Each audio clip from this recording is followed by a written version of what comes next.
ఈ నెల 10వ తేదీ రాత్రి పలాస పారిశ్రామిక వార్డులోని 16 నెంబర్ జాతీయ రహదారి వద్ద మాజీ మంత్రి సీదిరి అప్పలరాజు తనయుడు అరవ్ వర్మ తన స్నేహితుడు ద్విచక్ర వాహనం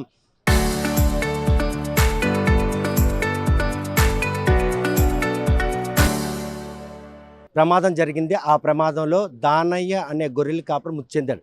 అయితే ఈ విషయంలో మాత్రం మాజీ మంత్రి సీదిరి అప్పలరాజు సాక్షుల్ని తారుమారు చేశారనే నెపంతో ఆయన అరెస్ట్ చేశారు. అప్పటికే ఎవరైతే యాక్సిడెంట్ చేశారో అరవంతో పాటు సిద్ధార్థను కూడా 15 రోజులు రిమాండ్ విధించారు. వారికి నిన్నే బెయిల్ వచ్చింది. ఈరోజు రిమాండ్ ఖైదీగా అంపోల్ జైల్లో ఉన్నటువంటి మాజీ మంత్రి సీదిరి అప్పలరాజును కలిసేందుకు మాజీ ముఖ్యమంత్రి జగన్మోహన్ రెడ్డి ములాఖాత్ కానున్నారు. ఈ నేపథ్యంలో ఈరోజు ఆయన పర్యటన మాత్రం జిల్లాలో ఉత్కంఠ భరితంగా నెలకొంది అన్నటువంటి పరిణామాలు చోటు చేసుకున్నాయి. 2 గంటల నుండి 3 గంటల మధ్య ములాఖాత్ కానున్న నేపథ్యంలో అంపోల్ జైలు వద్ద మాత్రం అడుగడుగున పోలీసులు పహారా. ఎందుకంటే ప్రధానమంత్రి విశాఖపట్నం భోగాపురం ఎయిర్పోర్టు ప్రారంభానికి ఇస్తున్న నేపథ్యంలో లా అండ్ ఆర్డర్కి ఎక్కడ కూడా అవాంతరం కలిగించకుండా ఈ 3 జిల్లాల పోలీసు యంత్రాంగం మాత్రం శాంతి భద్రత నిఘా కలగకుండా ఉండేందుకు ఈ పర్యటన సజావుగా సాగేందుకు చేస్తున్న ప్రయత్నంలో పోలీసులు మాత్రం ముందస్తు భద్రతా ఏర్పాట్లు చేసినటువంటి విషయం మనకు స్పష్టంగా కనిపిస్తుంది. ఇప్పటికే మాజీ రెవెన్యూ శాఖ మంత్రి ధర్మాన ప్రసాదరావు, మాజీ ఉప ముఖ్యమంత్రి కృష్ణదాస్ కూడా జైలు వద్దకు చేరుకున్నారు. జైల్లో కేవలం 5గురికి మాత్రమే ములాఖాత్ అవకాశం కల్పిస్తారు. 8 వెహికల్స్తో క్యాన్వాయ్ మాత్రం వచ్చే పరిస్థితి ఉంటుంది. ఈ నేపథ్యంలో ఈ పర్యటన ఎలా సాగబోతుంది, ఎందుకంటే ప్రధానమంత్రి ఉత్తరాంధ్ర పర్యటన నేపథ్యంలో ఆయన ములాఖాత్ ఎలా ఉండబోతుంది, మునుపెన్నడూ లేనటువంటి ఒక పరిణామం. ఎక్కడ కూడా బహిరంగ సభ లేదు, తో పాటు క్యాన్వాయ్ లేదు, క్రౌడ్ గ్యాదరింగ్ లేదు. ఈ పరిణామాలన్నీ కూడా ఆయన ములాఖాత్ సజావుగా సాగుతుందని భావిస్తున్నారు. కూటమి ప్రభుత్వం చంద్రబాబు నాయుడు గారు అధికారంలోకి వచ్చిన దగ్గర నుంచి కూడా అత్యంత ప్రజాదరణ కలిగినటువంటి నాయకుడు జగన్మోహన్ రెడ్డి గారు. ఆయన రాష్ట్రంలో ఎక్కడికి వెళుతున్నా కూడా ప్రజలు చూడటానికి తండోపతండాలుగా వేలాది సంఖ్యలో వస్తున్నారు. ఇవాళ అక్రమంగా అరెస్టు చేసి సీదిరి అప్పలరాజు గారిని జైల్లో బంధించారు. ఇవాళ ఆ అరెస్టే అక్రమం అని ఇవాళ మేము గట్టిగా చెప్తున్నాం. మేము కొడుకు యాక్సిడెంట్ చేస్తే హిట్ అండ్ డ్రైవ్ కింద 106 కేసు పెట్టాల్సింది కొడుకు మీద 105 హత్య చేశాడని ఇవాళ జైల్లో బంధించారు కొడుకుని. అదేవిధంగా కొడుకు యాక్సిడెంట్ చేస్తే తండ్రిని హత్యా నేరం కింద 105 పెట్టి కొడుకు మీద జైల్లో బంధించారు. రాష్ట్ర చరిత్రలో కాదు, భారతదేశ చరిత్రలోనే ఇలాంటి దుర్మార్గమైనటువంటి చర్య ఏ పోలీస్ డిపార్ట్మెంట్ చేయలేదు. ఇవాళ ఈ జిల్లాలో ఉన్నటువంటి పోలీస్ యంత్రాంగం రాష్ట్రంలో ఉన్నటువంటి చంద్రబాబు నాయుడు గారి అధికారాన్ని దుర్వినియోగం చేస్తూ ఈ కేసు పెట్టడం జరిగింది. దేవాన్ని సాక్షులను తారుమారు చేశారా అన్నటువంటి ఆరోపణలు 3 రోజుల తర్వాత ఉదంతం బయటకు వచ్చింది. అప్పటికే అరవ్ వరం మాత్రం ఇంకా హాస్పిటల్లోనే ఉన్నారు. సిద్ధార్థ డేవన్ అడ్మిట్ అయ్యారు.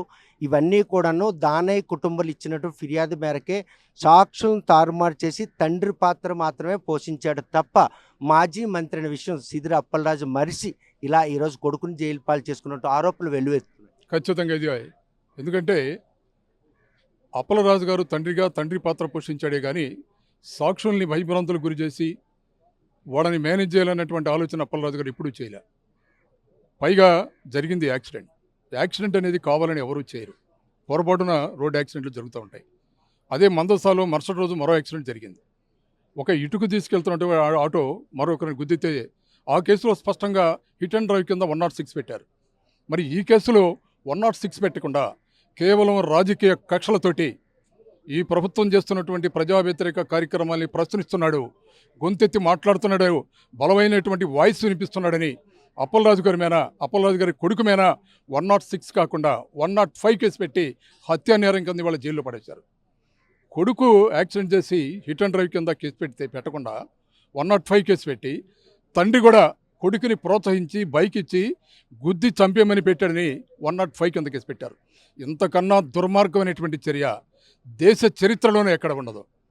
చంద్రబాబు నాయుడు గారు గుర్తుపెట్టుకోండి, ఇవాళ జగన్మోహన్ రెడ్డి గారు పరామర్శకు వస్తుంటే భారీ స్థాయిలో ఈ జిల్లాలో కాదు విశాఖపట్నం నుంచి శ్రీకాకుళం దాకా హైవే మొత్తాన్ని కూడా అష్టదిగ్బంధం చేశారు. ఇవాళ శ్రీకాకుళం జిల్లాలో ప్రతి ప్రాంతం నుంచి కూడా వేలాదిగా ఇవాళ ప్రజానీకం జగన్మోహన్ రెడ్డి గారిని చూడటానికి వస్తుంటే జిల్లా మొత్తం కూడా వేలాది పోలీస్ డిపార్ట్మెంట్ని దించి అన్ని రహదారులు కూడా అష్టదిగ్బంధం చేశారు. అంటే ప్రధానమంత్రి వైజాగ్ విజయనగరం పర్యటన నేపథ్యంలో శాంతి భద్రతలకు ఎక్కడ నిఘాతం కలగకుండా ఉండేందుకు వారు చేస్తున్న ప్రయత్నంగా ఎస్పీ స్పష్టం చేశారు. ఆయన ములాఖాతుకు మేమేమీ కూడా ఆటంకం కాదు అని సార్ అని సంబోధించినటువంటి ఎస్పీ ఈరోజు ఇంతలా పోలీసులు బలగాలు మోహరించాల్సిన అవసరం. ప్రభుత్వానికి అడుగులకి మడుగులు తనవలసిన అవసరం ఏ సివిల్ సర్వెంట్కి అక్కర్లేదు. ప్రజాస్వామ్య వ్యవస్థలో ప్రభుత్వాలు మారుతుంటాయి, ముఖ్యమంత్రులు మారుతుంటారు. ప్రజాస్వామ్యం అనేది పర్మనెంట్గా ఉంటుంది, ప్రభుత్వ వ్యవస్థలు అనేవి పర్మనెంట్గా ఉంటాయి. ఒక సివిల్ సర్వెంట్ భారతదేశంలో అత్యున్నత స్థాయి మేధావుల వర్గంలో ఉన్నటువంటి వ్యక్తులు ఐఏఎస్ ఐపీఎస్ అధికారులు. ప్రజాస్వామ్యంలో ఉన్నటువంటి ప్రజాస్వామ్య వ్యవస్థకు ఉన్నటువంటి విలువల్ని కాపాడవలసినటువంటి బాధ్యత అందరి మీద కూడా ఆధారపడి ఉంటుంది.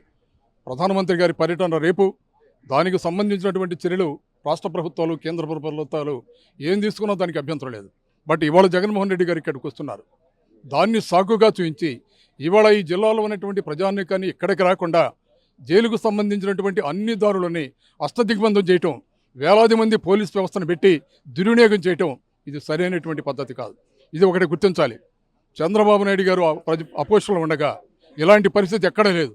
స్వేచ్ఛగా రాష్ట్రంలో ఎక్కడికి మీటింగ్ వెళ్ళినా, ఏ సమావేశాలు పెట్టినా ఎక్కడ కూడా ఆ రోజు అధికారంలో ఉన్నటువంటి వైఎస్ఆర్ కాంగ్రెస్ పార్టీ ఎక్కడ అడ్డుకోవాలా.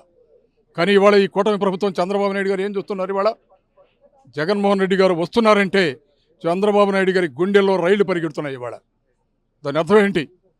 ప్రజా వ్యతిరేక కార్యక్రమాలతో పరిపాలన చేస్తున్నటువంటి చంద్రబాబు నాయుడు గారి ప్రభుత్వాన్ని గద్దె దించాలని రాష్ట్ర ప్రజానీకం ఎదురు చూస్తున్నారు.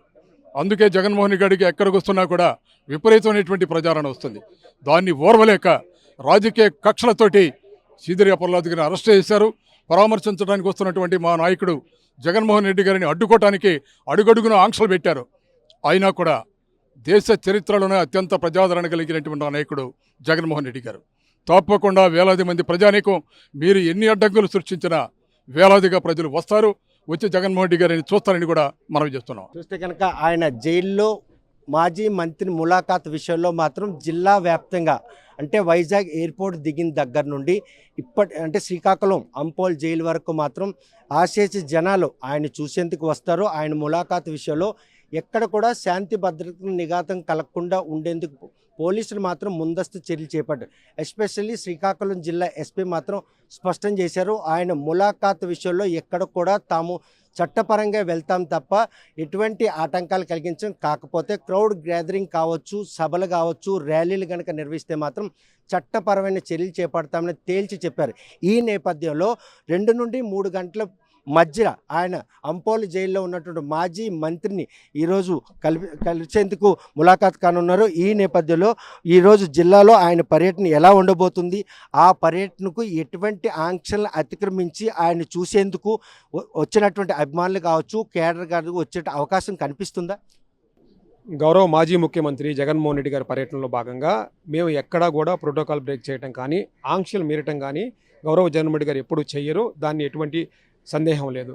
కానీ ఒక విషయం గుర్తుపెట్టుకోవాలి, గౌరవ జగన్మోహన్ రెడ్డి గారు రాష్ట్రాన్ని 5 సంవత్సరాలు పరిపాలించాడు, ఎంతోమంది సంక్షేమాన్ని ఇచ్చాడు, అభివృద్ధిని ఇచ్చాడు. ఆయన క్యాబినెట్లో ఉన్నటువంటి ఒక బీసీ నాయకుడిని, మినిస్టర్గా చేసిన నాయకుడిని రావడానికి వస్తున్నప్పుడు ఇన్ని ఆంక్షలతో ప్రభుత్వం అడ్డుకోవడం అనేది నిజంగా అత్యంత జుగుప్సాకరమైన కార్యక్రమం. రూల్స్ మీరు వ్యతిరేకం చేయలేదనడానికి వైఎస్ఆర్ కాంగ్రెస్ పార్టీ ఈ ములాఖాతులో జిల్లా పార్టీ అధ్యక్షులు పోలీసులు మాత్రం కేవలం ములాఖాతుకు మాత్రమే అనుమతి కావాలి, మీ సభలు పెట్టము, ర్యాలీలు నిర్వహించి స్పష్టం చేశారు.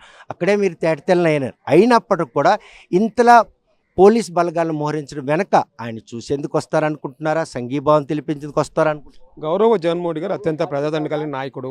మేము ఎక్కడ కూడా ప్రోటోకాల్ బ్రేక్ చేయలేదు, పబ్లిక్ మీటింగ్స్ పెట్టలేదు, పబ్లిక్ గ్యాదరింగ్స్ చేయలేదు. జగన్మోహన్ రెడ్డి గారిని వస్తున్న విషయం పబ్లిక్లో కానీ, న్యూస్ పేపర్లో కానీ, టీవీలో కానీ వస్తుంది.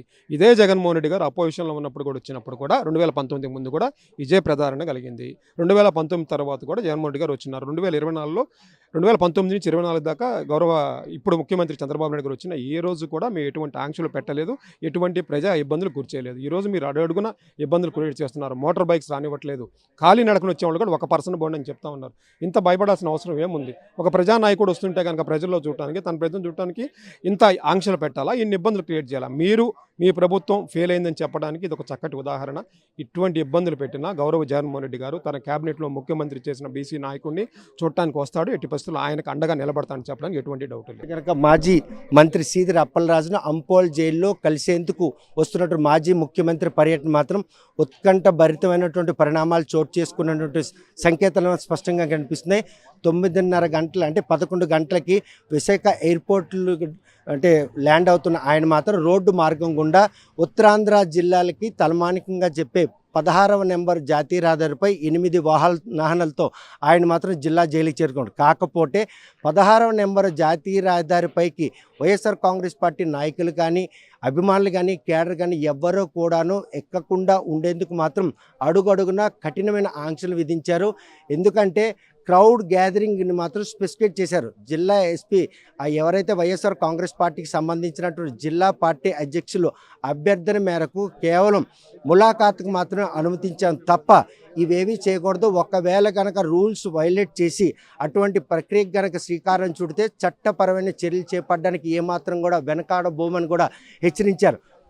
అంపోలి జైల్లో ఉన్నటువంటి మాజీ మంత్రి సీదిరి అప్పలరాజును ములాఖాత్కు వస్తున్నటువంటి మాజీ ముఖ్యమంత్రి జిల్లా పర్యటన ఎటువంటి ఆటంకాలు లేకుండా జరుగుతుందా, లేకపోతే మార్గ మధ్యలో ఎటువంటి అవాంఛనీయ సంఘటనలు చోటు చేసుకుంటాయి అన్నటువంటి ప్రశ్న తలెత్తున్న నేపథ్యంలో 1వ తేదీన దేశ ప్రధాని భోగాపురం ఎయిర్పోర్టుకు ప్రారంభానికి విచ్చేస్తున్నారు. అక్కడ యుద్ధ ప్రాతిపదికన ఏర్పాట్లు జరుగుతున్న ఈ తరుణంలో జగన్మోహన్ రెడ్డి ఈ ములాఖాత్ పర్యటన ఏ విధంగా కొనసాగబోతుందో అన్న విషయం వేచి చూడాల్సింది. వీడియో జర్నలిస్ట్ రామకృష్ణతో సత్యం, RTV, శ్రీకాకుళం.